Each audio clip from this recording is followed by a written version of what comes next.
rata-rata unsur yang organik yang pertama kali kita masukkan ke dalam tanah itu tidak diserap tanaman, tanaman tidak bisa menyerap.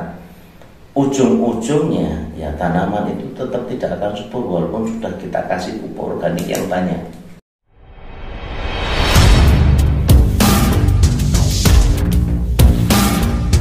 Assalamualaikum warahmatullahi wabarakatuh.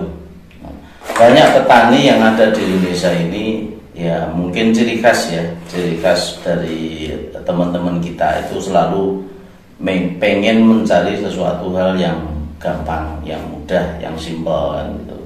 Nah, tidak suka berbelit-belit kan gitu. Untuk para petani, makanya kemarin banyak kita mengupload satu konten yang mungkin beliau lihat. Nah, itu seolah-olah sudah menguasai benar ya ilmunya kayak gitu. Ini pada dasarnya banyak yang bertanya juga ya pertanyaan-pertanyaan lain ya, yang sebenarnya si konten-konten sebelumnya itu sudah kita bahas. Ya nanti untuk para mungkin yang baru menemukan channel kita saat ini ya untuk tanaman porang pada khususnya ini tolong ya nanti disimak di video lain tentunya sudah kita bahas ya, baik itu nanti cara olah lahan, terus pembuatan fermentasi pupuk kohi, ada pembikinan POC tentang jarak tanaman, terus kedalaman berapa senti dan lain-lain. Sebenarnya sudah ada semua, tinggal Anda menyimak secara otomatis nanti akan Anda dapat dari situ. Dan ya kebetulan biasanya itu memang ya pengennya simpel, pengennya gampang. Melihat satu konten dengan konten itu terus akhirnya banyak tanya. Ya ini tidak apa-apa sih sebenarnya kalau bisa saya jawab. Kalau saya tidak bisa jawab ya paling kita akan kasih linknya ke sana, silahkan disaksikan. Nah, begitu juga dengan kebiasaan ini itu membuat petani-petani itu merasa bahwa kita itu sudah memang dimanjakan oleh alam Indonesia dengan iklim tropis, yakni ada penghujan dan ada kemarau, dan pada waktu ini memang ya dikatakanlah di Indonesia itu tokat kayu dan batu pun jadi tanaman, sehingga kita kadang malas berpikir lagi untuk mengembangkan hasil yang harus kita peroleh secara maksimal. Nah, lanjut ya, di sini seperti yang tadi kita katakan, ini ialah dasar-dasar dari ilmu untuk menyuburkan tanah, ya, untuk mengetahui kesuburan tanah itu bagaimana. Nah, ini yang perlu harus diperhatikan, dicamkan kepada petani semua, bahwa kita di sini itu bagaimana kita itu mengolah tanah ya, bagaimana kita itu mengolah tanah, karena hakikat dari seorang petani itu bukan menanam, tapi bagaimana kita itu membuat tanah kita hidup kan itu. Saya katakan tanah hidup bagaimana ya, tolong disimak yang jelas, jangan di skip dan nanti akan ngerti tanah yang hidup itu bagaimana. Untuk yang pertama yakni untuk dasar dari kesuburan tanah ini mungkin kita akan bagi menjadi beberapa. Yang pertama yakni masalah nilai tukar kation ya, nilai tukar kation yang ada di dalam tanah. Ini ion-ion yang ada di dalam tanah itu supaya saling bertukar ya, karena ion itu ialah makanannya dari tanaman ya, makanan dari tanaman itu berbentuknya ion. Kalau di dalam pupuk kimia itu sudah berwujud ion-ion, yaitu tinggal dimakan tanaman ya, kembali lagi kalau petani sudah mengandalkan pupuk kimia ya, berarti yang diberikan ke tanah itu ialah ion yang langsung bisa diserap tanaman. Tapi ini tidak akan berpengaruh kepada kesuburan tanah. Itu yang jadi permasalahan, dan apabila kita digenjot terus menerus dengan hal kayak itu, justru tanah kita itu akan mati ya. tidak poros lagi, tidak bisa menyimpan air lagi, tidak bisa terjadi kesuburan tanah. Nah, faktor nilai tukar kation ini bisa dimunculkan apabila tanah kita itu diberi pupuk organik, ya. Pupuk organik boleh nanti dari pupuk kandang ataupun dari kompos daun atau bahan-bahan alami yang lain, ya, yang sifatnya itu ialah organik. Ini yang akan membuat nilai tukar kationnya ada di dalam tanah.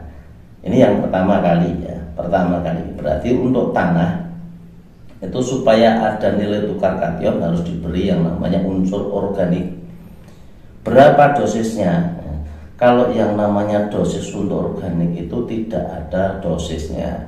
Semakin banyak semakin bagus. Kalau saya bikin minimal ya, kalau kita mau ngolah lahan secara otomatis kita harus diberi bahan organik itu minimal 1 ton dalam 1 hektar. Makanya kemarin di dalam penanaman porang kita menegaskan minimalnya 5 ton, ya, 5 ton, karena kita mau kembalikan unsur itu secara cepat, ya, cepat, karena mau nggak mau untuk 1 tahun itu panen. Karena unsur pupuk di sini itu sebenarnya tidak terlalu besar, nilainya kecil dibandingkan dengan hasil yang ada. Ya, ini kan untuk dasar minimal, ya, minimalnya 1 ton itu dalam waktu dalam lahan 1 hektar. Nah, ini yang jelas harus diperhatikan, ya.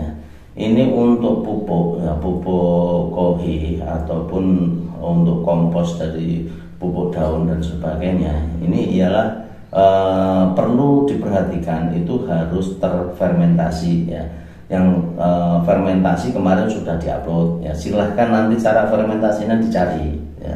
Nanti jangan tanya lagi fermentasinya bagaimana Pak, caranya lewat WA dan sebagainya, pasti nanti arahnya juga ke sana. Nah, ini kenapa kita harus difermentasi? Nah, pupuk yang difermentasi itu pupuk apa? Ya, ini pupuk yang sudah kita masukin untuk bakteri lactobacillus. Yang kemarin kalau kita bikin kan ada yang namanya bakteri lactobacillus, itu akan menguraikan pupuk, ya. Menguraikan pupuk itu menjadi ion-ion yang bisa diserap tanaman. Ini yang pertama. Nah, untuk pupuk yang dimasukkan itu pupuk yang basah atau yang kering atau yang berapa lama gitu.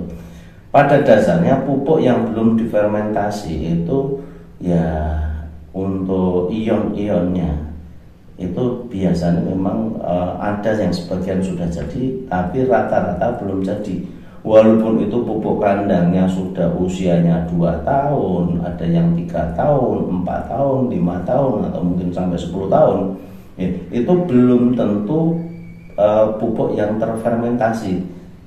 Ada yang pupuk baru 1 bulan masih anget-anget, itu bisa nggak dipakai semua. Intinya itu harus difermentasi, ya, dibusukkan dengan bakteri lactobacillus.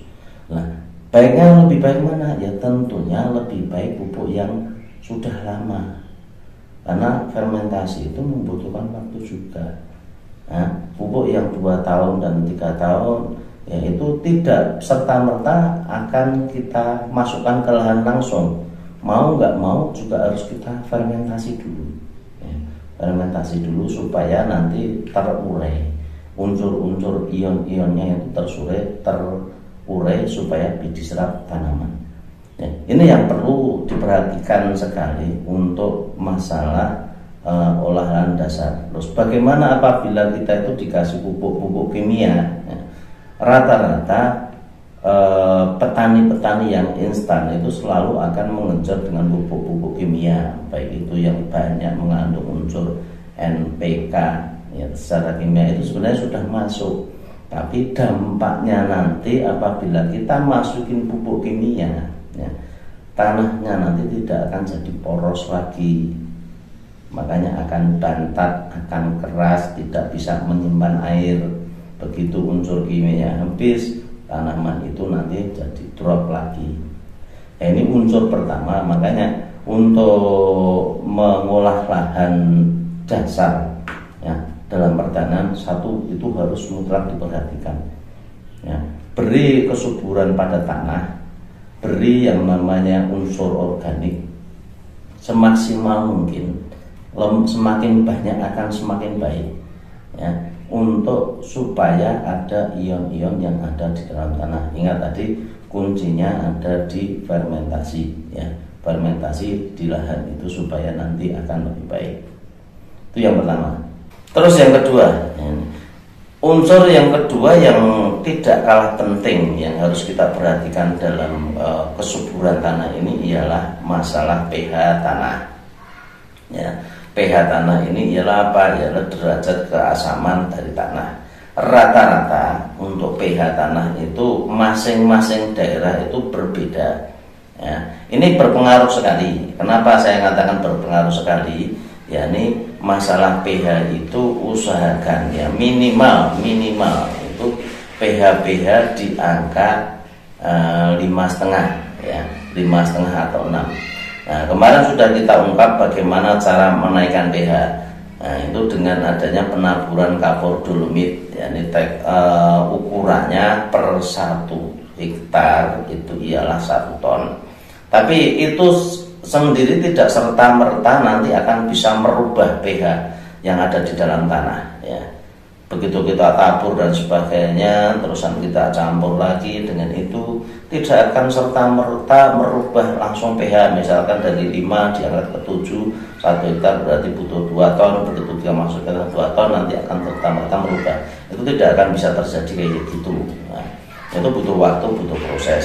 Makanya karena untuk pH sendiri pengaruhnya apa? Ya, kalau pH di bawah sekitar 5,5 itu di dalam tanah berarti banyak mengandung unsur aluminium dan barium. Kalau terlalu banyak unsur aluminium, secara otomatis unsur ini akan mengikat yang namanya ion-ion fosfat, ion kalium yang ada di situ, yang ada di dalam tanah, sehingga nanti ya unsur-unsur yang diperlukan tanaman itu harusnya bisa diserap oleh tanaman, tapi justru malah diserap oleh unsur aluminium itu sendiri, sehingga nanti perang, rebutan kan itu.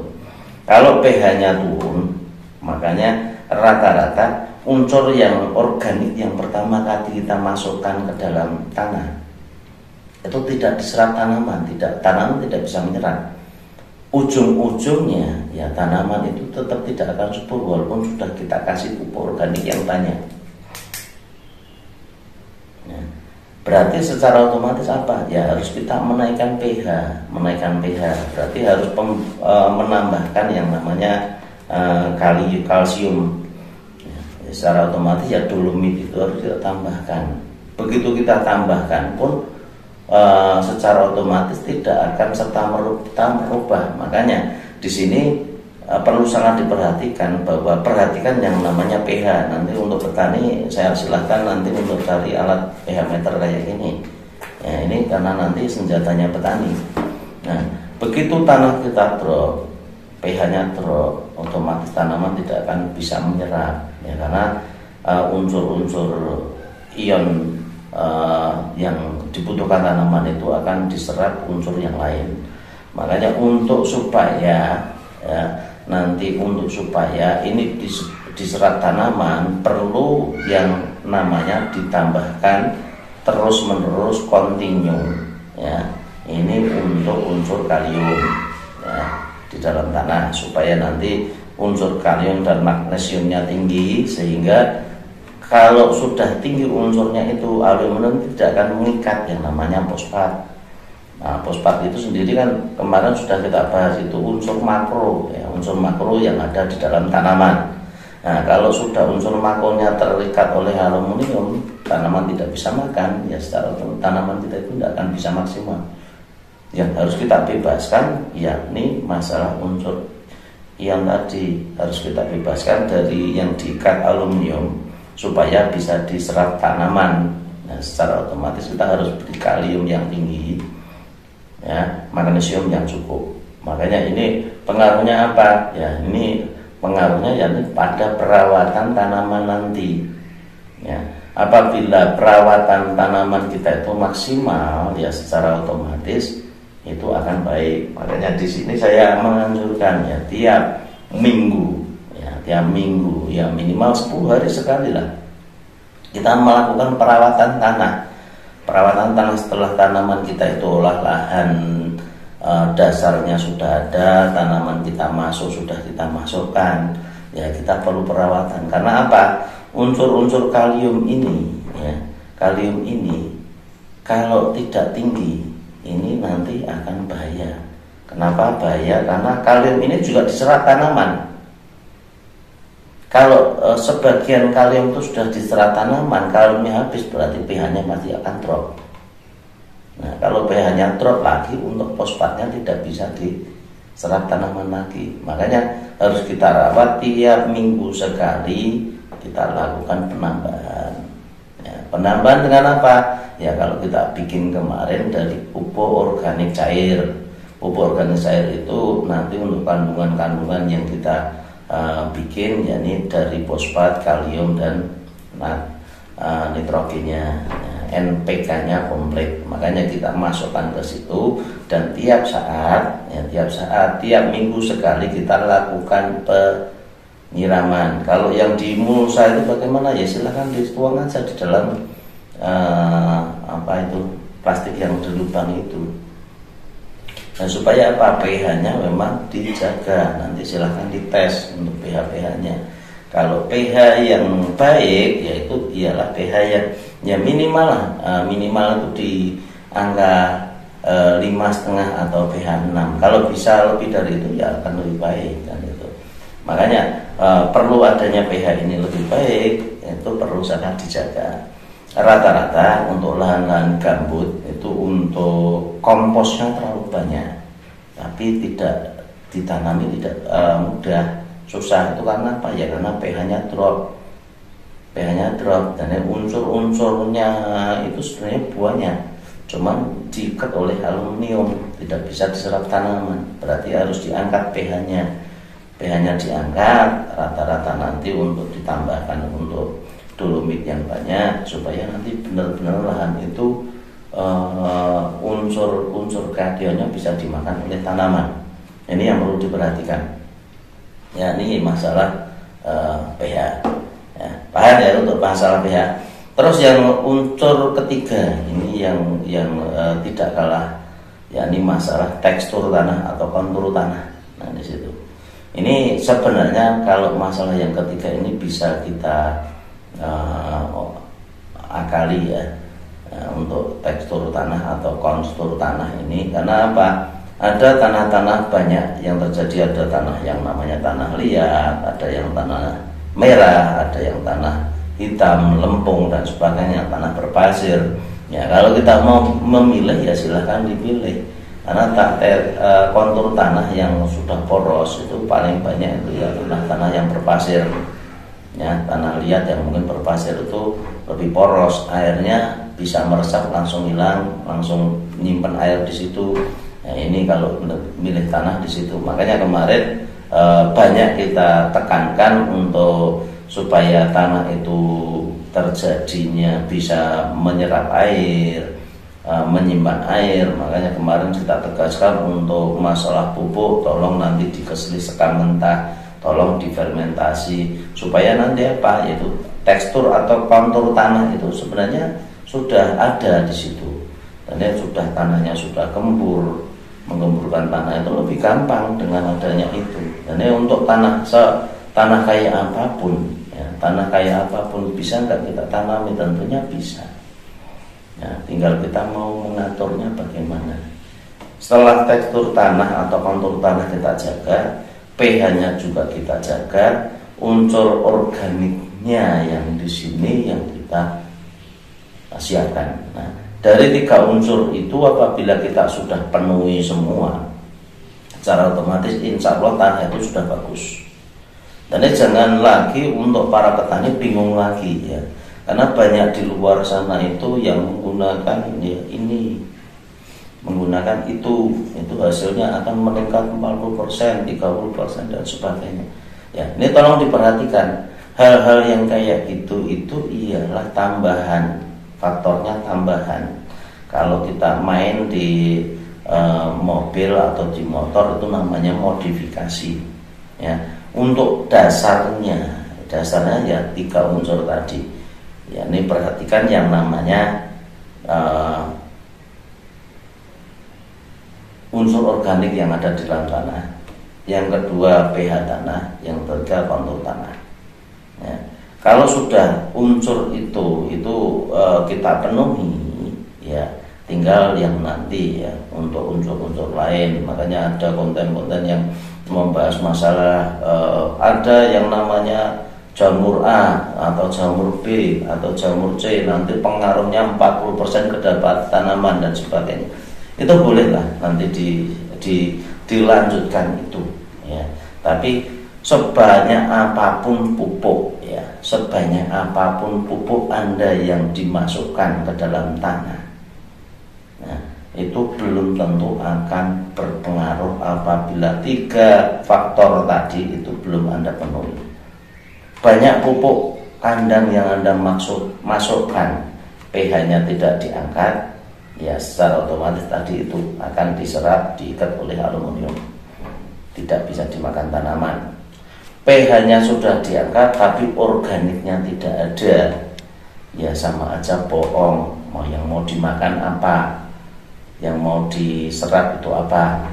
Nah, kontur tanah, tekstur tanah untuk supaya hidup semua, yaitu tolong diperhatikan supaya tanah itu menjadi poros, tanah itu menjadi kembur, diolah lahannya secara maksimal. Itu kalau sudah Anda memperhatikan ilmu dasar, ya, ini dasarnya ini silahkan nanti untuk mengembangkan lagi, ya, mempelajari dengan jamur A, jamur B, jamur C, dengan adanya jamur-jamur yang sifatnya bakteri baik, kan gitu.